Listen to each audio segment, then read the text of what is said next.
All right, guys, before we jump into the actual history and we take a look at the rise of Mussolini and the rise of Hitler, we want to make sure that you understand on a very basic level what fascism is.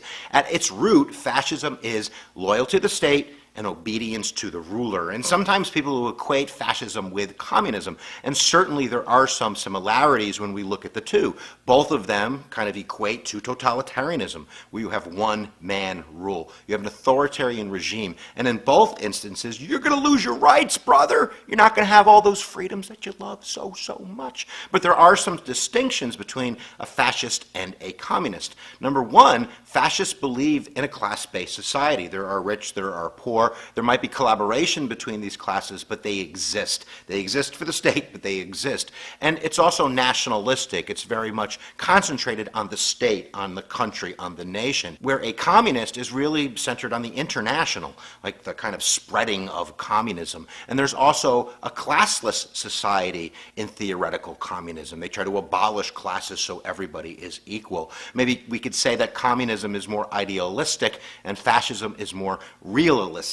Now, in fascism, in a sense, you have a covenant, a relationship between the people and the authoritarian regime, and that this covenant, which asks for not only loyalty to the state, but to loyalty of the leader, you will be given something in return. You will be given a stronger economy. You will be given lost lands. You will be given your nationalism. There's this kind of emphasis on restoring national pride, something that once was. It might be the Reich system, right? It's the Third Reich, because the First and the Second Reich were awesome. Or in Mussolini's case, he's constantly talking about ancient Rome and how awesome Italy is. So there's that in common as well. And there's generally something that is kind of blaming somebody. There's going to be an idea that we need to punish those responsible for that lost greatness, for the position that we're in now. But at the end of the day, it's authoritarianism, it is totalitarianism, it is obedience to the leader and obedience to the state. Now let's take a look at two examples in terms of the rise of fascism in Europe in the 1920s.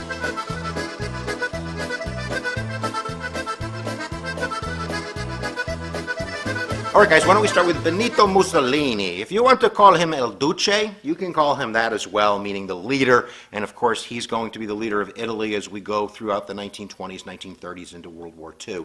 He took over in 1922. He was appointed by King Victor Emmanuel III after something called the March on Rome, where him and about 30,000 of his black shirt peeps marched on Rome, and the king was like, whoa, we're going to give that dude power.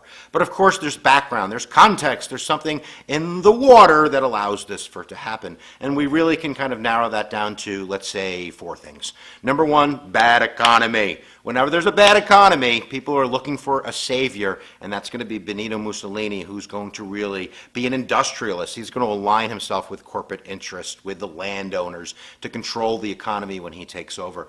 Number two, you need to fear somebody, and they feared the communists in Italy. There was a fear, especially amongst the middle class and the landowners and the business owners, that if the communists took over, like they took over in Russia, yeeks, that's bad news. So we need a strong man, someone to protect us from the communists. You also have a series of bad democracies. You have to remember that most of these European countries don't have a lot of experimentation with democracy.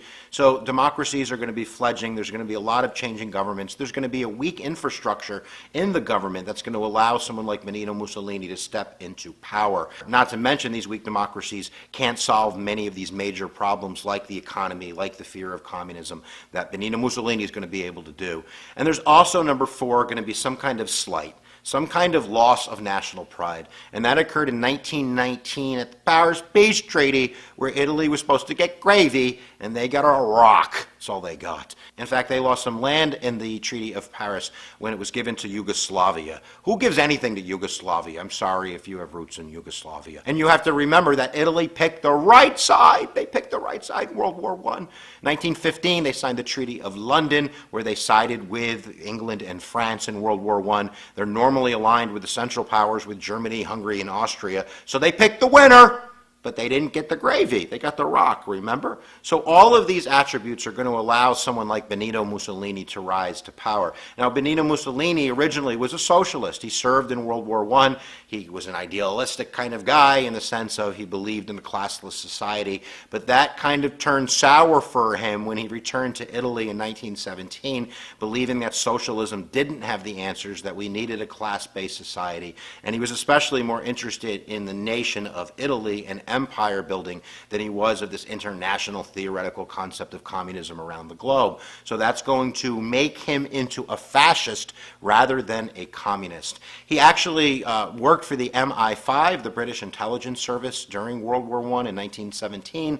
He was given money in order to pump out pro-war propaganda and to turn in anti-war protesters as well. In 1919, he forms the Fascist Party, made up of black shirts. These were, they called his supporters. Only about 200 of them. But as the economy gets worse and the fear of communism grows, that number is going to grow into 30,000 by 1922 when he institutes the March on Rome, and then King Victor Emmanuel III hands power over to him as prime minister. As prime minister, he's going to finagle new elections where his fascist party is going to win, sometimes because they're going to kill their opponents, but nevertheless, by the time we get to 1924, 1925, El Duce is the leader of Italy in every sense of the word. So what does he do now that he has power? What does a fascist do when you give him control? Well, they abolish democracy.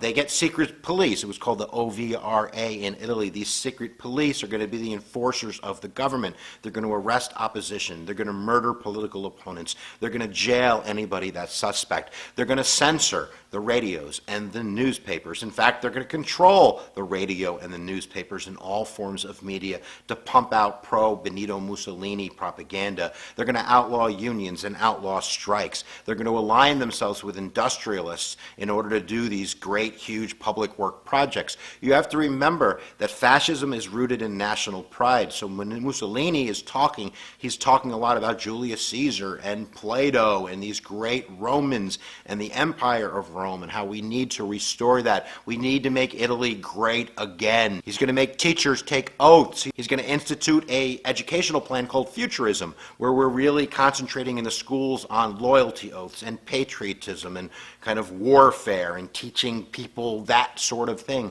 to make Italy great again. And there's also this cult of personality in fascism around the leader. Benito Mussolini was seen by the people that supported him as a godlike figure, that everything he listened to and everything that he said was golden. And he's also going to have the support of the Catholic Church, which is really important in Italy, mostly Catholic. He converts to be a Catholic. He signs a treaty with the Vatican, and now he has complete power. It's a one-man show as we head into World War II.